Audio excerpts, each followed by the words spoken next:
30 degree और 60 degree के त्रिकोणमितीय अनुपात 10th क्लास है और 10th क्लास का ये त्रिकोणमिति है जिसमें आप लोग को क्या बताएंगे 30 डिग्री और 60 डिग्री के त्रिकोणमितीय अनुपात। तो इसके लिए क्या करेंगे, हम एक समबाहु त्रिभुज लेंगे। चलिए, समबाहु त्रिभुज का परिभाषा आप लोग को मालूम है? समबाहु त्रिभुज बोलो ना, समबाहु त्रिभुज जानती है? किसे कहते हैं? जिसकी सभी भुजाएं आपस में बराबर हो। तो सभी भुजाएं यदि आपस में बराबर होगी तो इसके सभी कोण भी क्या होंगे? आपस में। इसका मतलब समबाहु त्रिभुज का प्रत्येक कोण कितना डिग्री का होगा? 60 डिग्री का। बहुत अच्छा, 60 डिग्री का। ये तीनों कितना का होगा? 60 डिग्री का होगा। यह भी 60 डिग्री का होगा नहीं। अब इसमें हम क्या करते हैं, रहने दीजिए उसको। यहां इस शीर्ष से, शीर्ष समझती है, ए शीर्ष है, इस शीर्ष ए से हम लंब डाल देते हैं BC पर। किस पर लंब डाल दिए? BC पर। तो BC पर लंब डाल दिए, इसका मतलब यहां कितना डिग्री का कोण बनेगा? 90 डिग्री का। यहां 90 डिग्री का कोण हो गया और यहां भी कितना डिग्री का कोण हो गया? 90 डिग्री का। अब क्या करेंगे, इसमें हम त्रिभुज AB, इसका नाम दे दीजिए D। त्रिभुज ABD तथा त्रिभुज बोलो ACD में। अब त्रिभुज ABD समझ में आ रहा है? ABD तथा त्रिभुज ACD में, इसमें देखिए कोण B कितना है? कोण B 60 डिग्री है और कोण C कितना है? 60 डिग्री। तो यहां लिखेंगे कोण B, तो कोण B को कैसे लिखेंगे हम? ABD इक्वल कोण C को कैसे लिखेंगे? ACD इक्वल कितना हो जाएगा? 60 डिग्री। चूंकि ABC समबाहु त्रिभुज है इसलिए AB इक्वल कितना होगा? AC एकदम होगा परफेक्ट। AB इक्वल AC तथा AD जो है, AD दोनों में कॉमन है। कॉमन समझते हैं आप लोग? उभयनिष्ठ जो त्रिभुज ABD में भी है तथा ACD में है, इसलिए AD इक्वल क्या होगा? AD equal AD। तो अब बताइए कि त्रिभुज ABD तथा त्रिभुज ACD सर्वांशम होंगे? बताइए, सर्वांशम होंगे? बोलो ना, सर्वांशम होगा? नहीं समझ, सर्वांशम पढ़ी है कि नहीं? अगर किसी त्रिभुज में देखिए यहां क्या है, एक कोण और दो भुजाएं बराबर हो तो दोनों त्रिभुज क्या होंगे? सर्वांशम होंगे। किस के अनुसार? S से, यानी साइड एंगल साइड। तो साइड एंगल साइड से त्रिभुज ABD तथा ACD क्या हो गया? दोनों सर्वांशम हो गया। तो अब सर्वांशम हो गया, इसका मतलब क्या है? BD इक्वल CD होगा, है? होगा। इसलिए त्रिभुज ABD सर्वांशम त्रिभुज ACD। तो क्या होगा? तो BD equal CD, BD equal CD। समझ में नहीं आए तो बोलिएगा, ऐसा नहीं कि प्रेशर में हम बताते चल जाए। कुछ आप बोलिएगा तब ना लगेगा कि हाँ कहाँ प्रॉब्लम है आपको। नहीं, जहां आपको अगर दिक्कत हो कि नहीं सर यहां हम नहीं समझ पा रहे हैं, वहां आप बेहिचक बोलिए। नहीं, BD इक्वल CD।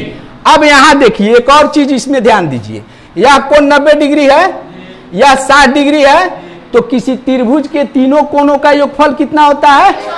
180 डिग्री। तो यह कोण कितना हो जाएगा? यह कोण कितना होगा? 30 डिग्री। तो चूंकि त्रिभुज ABD तथा त्रिभुज ACD सर्वांशम है, इसलिए कोण BAD बराबर होगा CAD के। समझ में आ रहा है? अगर कोई त्रिभुज यहां सर्वांशम है, त्रिभुज ABD तथा ACD दोनों त्रिभुज सर्वांशम है, तो BAD यह कोण कितना होगा? 30 डिग्री क्यों होगा? चूंकि त्रिभुज के तीनों कोणों का योगफल कितना होता है? 180 डिग्री। तो तुम इसमें देखो, त्रिभुज ABD में यह 90 डिग्री है, यह 60 डिग्री है, तो यह ऑटोमेटिक कितना होगा? 30 डिग्री। तो यह 30 डिग्री होगा, तो यह कोण कितना होगा? 30 डिग्री। तो ये दोनों कोण क्या होंगे? बराबर होंगे। अर्थात इसमें हो जाएगा कोण BAD इक्वल किस कोण के बराबर होगा? ये CAD के। CAD के। अब ये कोण बराबर हो गया। अब हम देखेंगे 30 डिग्री का। हाँ, नहीं हो तो आप नोट कीजिए। 30 डिग्री का अगर नहीं समझ में आएगा तो पुनः हम आपको बतलाएंगे। आप लोग थोड़ा सा मतलब ऐथी में नहीं होइए कि नहीं समझ में आ रहा है तो बेहिचक बोलिए कि नहीं सर हमको ये समझ में नहीं आ रहा है, तब ना हमको फिर मतलब लगेगा कि नहीं समझ में आ रहा है तो फिर समझाएंगे। अब यहां देखिए, अब यह हमको निकालना है पहले 30 डिग्री का, नहीं तो हम क्या करते हैं? ABC कौन त्रिभुज है? समबाहु त्रिभुज। तो यहां सुविधा के लिए मान लेते हैं कि समबाहु त्रिभुज की प्रत्येक भुजा की लंबाई 2a है। माना कि समबाहु त्रिभुज की प्रत्येक भुजा कितना है? प्रत्येक भुजा कितना मान लेंगे हम? सुविधा के लिए 2a मान लिए। तो यहां देखिए, अगर ये 2a हो गया तो यहां भी ये 2a कहां से कहां तक हो जाएगा? ये हो जाएगा, और ये भी 2a हो गया। तो हमको यहां BC ना 2a है, तो यहां BD कितना हो जाएगा? BD कितना हो जाएगा? A। बहुत अच्छा, यहां हो जाएगा ये A, यहां से यहां तक हो जाएगा A, और यह भी हो जाएगा A। अब तो आप 30 डिग्री का अनुपात आराम से निकाल दीजिएगा। चूंकि 30 डिग्री यह कोण के सामने ये BD क्या होगा? लंब हो जाएगा, और 90 डिग्री के सामने वाली भुजा ये क्या हो जाएगा? कर्ण। तो इसमें कर्ण दिया हुआ है और ये पहले आधार दिया हुआ, पहले AD निकाल लीजिए इसमें। तो AD कैसे निकालिएगा? यानी लंब AD क्या हो जाएगा? लंब है, इसके लिए तो क्या हो जाएगा? कर्ण स्क्वायर यानी AB square minus BD square. त्रिभुज किस में? ABD में। त्रिभुज ABD में AD इक्वल इस पर वर्गमूल हो जाएगा। होगा कि नहीं?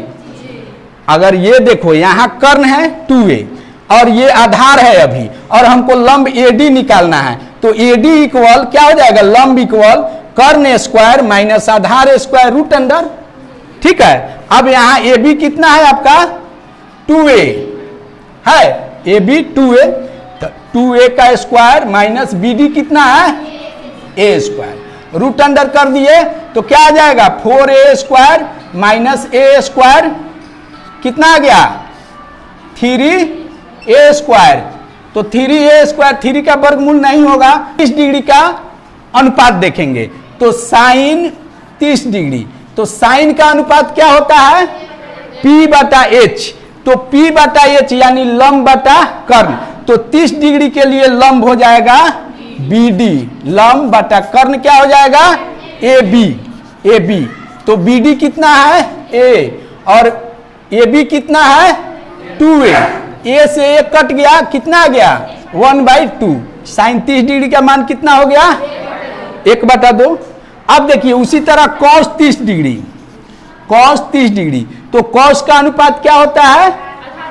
आधार बटा कर्ण। तो इस 30 डिग्री के लिए आधार हो जाएगा AD, तो AD बटा कर्ण AB। AD कितना हम निकाले हैं? A√3 बटा 2a। कटा दीजिए, ये कट गया तो क्या आ गया? √3/2। कंफर्म है? अब क्या निकालेंगे हम? tan 30 degree. तो tan 30 डिग्री, तो tan का अनुपात क्या होता है? लंब बटा आधार, तो यानी P बाई बी। तो यहां लंब इसके लिए ये क्या हो जाएगा? BD, और आधार हो जाएगा AD, यानी BD बटा AD। BD कितना है? A, और AD कितना है? AD है A√3। तो ये कट गया A से A, कितना बच गया? अब बताइए, ये तीन मूल अनुपात होते हैं, ये तीन जो है मूल अनुपात होता है, साइन कॉस टैन। अब इसको आप ऐसे भी निकाल सकते हैं, साइन का रिवर्स क्या होता है? व्युत्क्रमानुपाती कॉसेक। तो कॉसेक 30 डिग्री, इस मान को उलट देंगे। कॉसेक 30 डिग्री का मतलब 2/1 बराबर 2 हो जाएगा। सेक 30, कॉस के उल्टा क्या होता है? सेक। तो सेक 30 डिग्री का मान लिखेंगे तो इसको ऊपर है, इसको नीचे कर देंगे, 2/√3 हो जाएगा। और tan 30 डिग्री का मान क्या होता है? कॉट। इसका उल्टा, tan का उल्टा क्या होता है? कॉट। तो tan 30 डिग्री बराबर 1/√3 है, तो कॉट 30 डिग्री बराबर क्या हो जाएगा? √3/1, यानी √3। अब देखिए वो भी निकाल देते हैं आपको।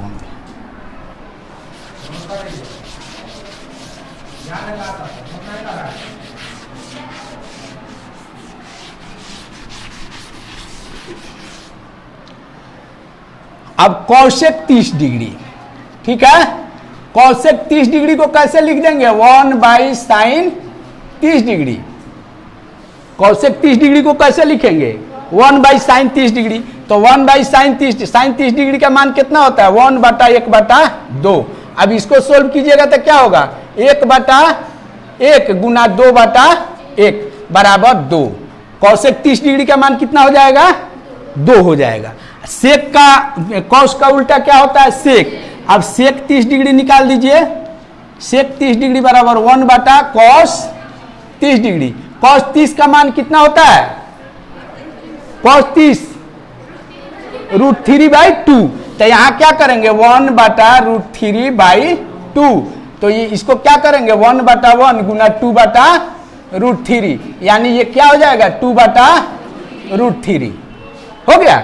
अब देखिए tan का यहाँ कॉट, यानी कॉट 30 डिग्री, tan का रिवर्स होता है, तो 1/tan 30 डिग्री। तो 1/tan 30 डिग्री का मान कितना होता है? 1/√3। तो यहाँ कर देंगे 1/1 गुना √3/1 इक्वल क्या हो जाएगा? √3। अब जो 6 अनुपात था निकल गया। किसका निकला है ये? 30 डिग्री का, 30 डिग्री का, मतलब 30 डिग्री का साइन 30, कॉस 30, tan 30, कॉसेक 30, सेक 30 और कॉट 30। अब हमको किसका निकालना है? 60 डिग्री का। रुक जाइए, साइन 60 डिग्री। तो साइन का अनुपात क्या होता है? चूंकि इस 60 डिग्री के लिए AD क्या हो जाएगा? लंब, और कर्ण तो चेंज होगा नहीं, AB रहेगा, और BD हो जाएगा आधार। तो साइन 60 डिग्री लंब बटा कर्ण, तो लंब क्या हो जाएगा? AD बटा AB। कर्ण लंब बटा कर्ण, नहीं, AD लंब हो गया और AB कर्ण हो गया। AD का मान कितना है? A, और कर्ण का मान कितना है? 2। तो ये कट गया, तो ये क्या आ गया? 1/2 साइन 60 डिग्री। एक मिनट, यहाँ AD जो है A√3 है, A√3 है, तो A से A कट गया, यानी ये हो गया √3/2। साइन 60 डिग्री का मान कितना आ गया? और यहीं पे यदि साइन का रिवर्स कॉसेक 60 डिग्री का पूछेगा तो हम क्या करेंगे? इसको उल्टा कर देंगे। तो 2/√3, कॉसेक 60 डिग्री का मान कितना हो जाएगा? 2/√3। उसी तरह अब देखिए cos 60 डिग्री, cos 60 डिग्री को हम कैसे लिख सकते हैं? इसका अनुपात क्या होता है? आधार बटा कर्ण। तो 60 डिग्री के लिए आधार कौन हो जाएगा? BD, यानी BD बटा AB। BD कितना है? A, और ये कितना है? 2A। तो ये कट गया, यानी कितना आ गया? 1/2। cos 60 डिग्री का मान कितना आ गया? 1/2। अब अगर cos के रिवर्स में क्या होता है? सेक 60 डिग्री पूछेगा तो हम क्या करेंगे? इसको उलट देंगे, यानी 2/1 बराबर 2 हो जाएगा। अब tan 60 डिग्री, तो tan का अनुपात क्या होता है? लंब बटा आधार। तो 60 डिग्री के लिए लंब कौन होगा? AD, यानी AD बटा आधार कौन होगा? BD। तो AD कितना है? A√3 और BD कितना है? A। ये कट गया, यानी tan 60 डिग्री बराबर क्या आ गया? √3। और tan का रिवर्स जो cot होता है, cot 60 डिग्री का निकालेंगे तो हम क्या करेंगे? इसको उल्टा कर देंगे, यानी cot 60 डिग्री हो जाएगा 1/√3।